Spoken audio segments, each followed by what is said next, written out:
Thank you for joining us for another one of Sephra's quick tips. Today we're going to be talking about how to burp your chocolate fountain.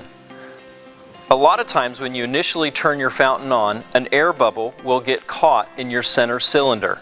This air bubble will act as a cork and it will impede the chocolate flowing up your center cylinder so that it's not a full flow of chocolate.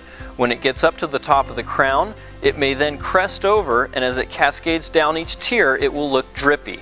So there's two assumptions that we're making here. The first is that you have the minimum amount of chocolate in your fountain that your fountain requires.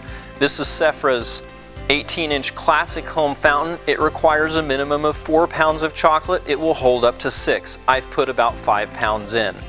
The second assumption is that you've melted the chocolate properly. Both of these are absolutely necessary. If you don't have the minimum amount of chocolate in the fountain, frankly, it's going to look drippy. It will not flow correct.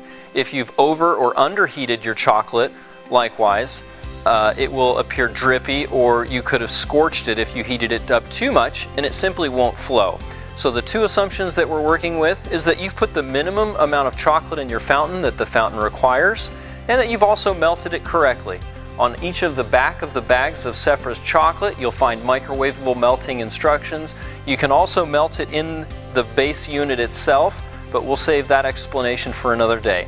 For today, let's go ahead and turn this fountain on, and what I expect you to see is chocolate going up the center cylinder, and then as it cascades over, I don't expect a full and perfect curtain.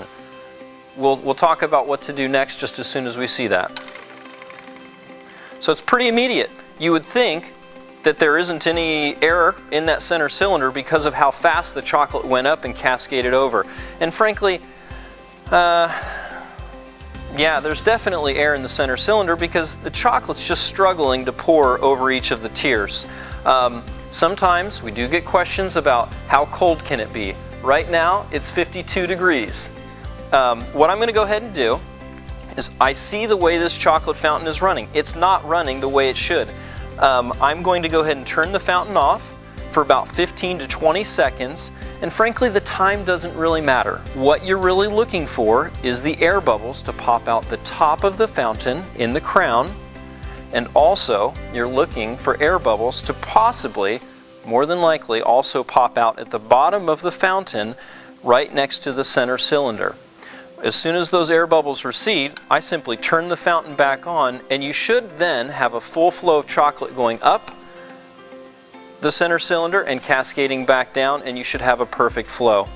9 times out of 10, that's the only issue you're dealing with any chocolate fountain, with any brand manufacturer out there. Learn how to burp your fountain, and that will solve all of your problems. From Sephra, thank you for watching. If you have any questions, give us a call. We are always here and happy to help in any way that we can.